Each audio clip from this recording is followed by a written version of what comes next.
Nah, tapi apakah nanti di fikih peradaban itu sampai mengubah atau katakanlah persepsi yang berbeda tentang kafir misalnya? Nahdlatul Ulama mengadakan musyawarah nasional alim ulama di Banjar, Jawa Barat. Kategori kafir tidak relevan dalam konteks negara bangsa modern.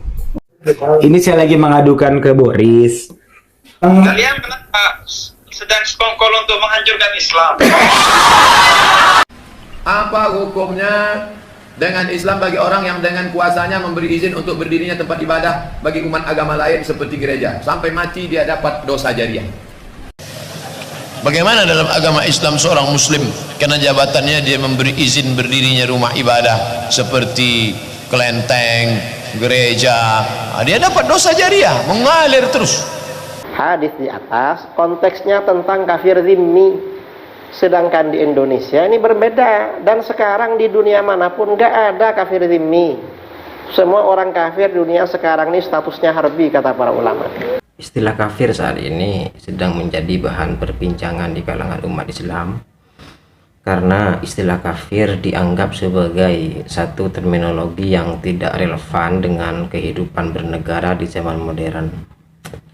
Berbagai kalangan seperti Buya Sakur atau Pak Quresh Shihab dan lain sebagainya berusaha untuk merekonstruksi ulang istilah kafir itu sendiri.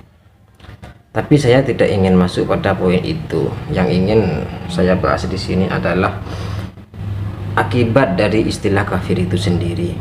Ada dua akibat yang bagi saya cukup besar dari istilah kafir itu sendiri. Pertama, akibat sosial.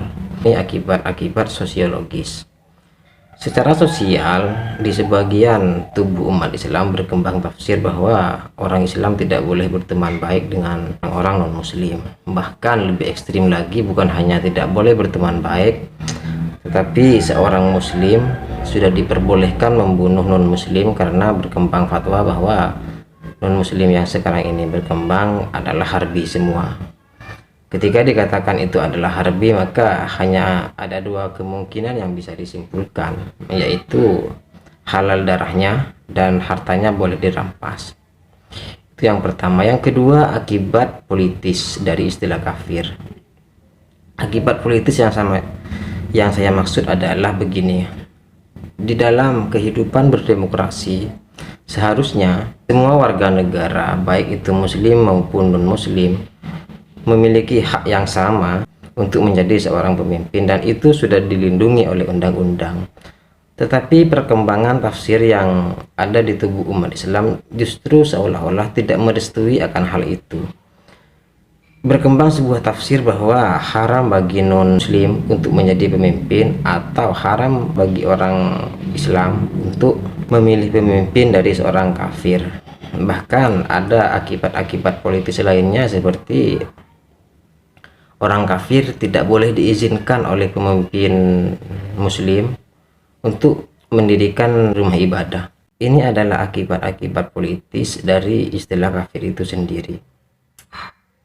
Bagi saya begini, persoalan kafir atau non-muslim itu bagi saya bukan persoalan ontologis, tetapi lebih kepada persoalan akibat-akibat politis dan akibat-akibat sosiologis yang ditimbulkan dari istilah kafir itu sendiri.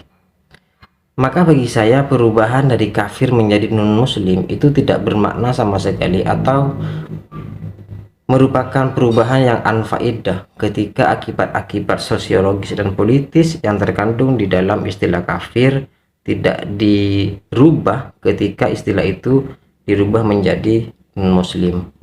Sebagai contoh misalnya, di awal-awal video tadi diperlihatkan bahwa Habib Ja'far bertanya kepada non-muslim, apakah kalian bersekongkol untuk menghancurkan Islam?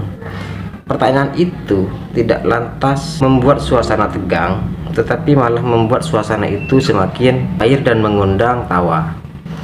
Pertanyaan yang kemudian muncul, bagaimana jika pertanyaan yang sama keluar dari lisan seorang muslim yang selama ini menganggap bahwa non-muslim itu adalah musuh?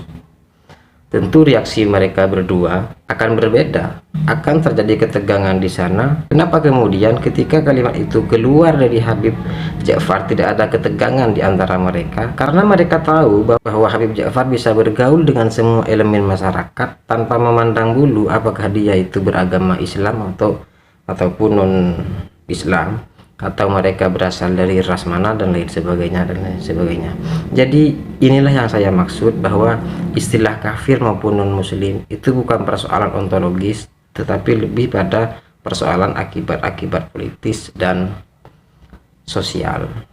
Maka yang terpenting bagi saya adalah bukan perubahan istilah dari kafir menjadi non muslim, tetapi yang terpenting adalah menghapus semua akibat-akibat sosiologis, akibat-akibat politis yang ditimbulkan dari istilah kafir itu sendiri.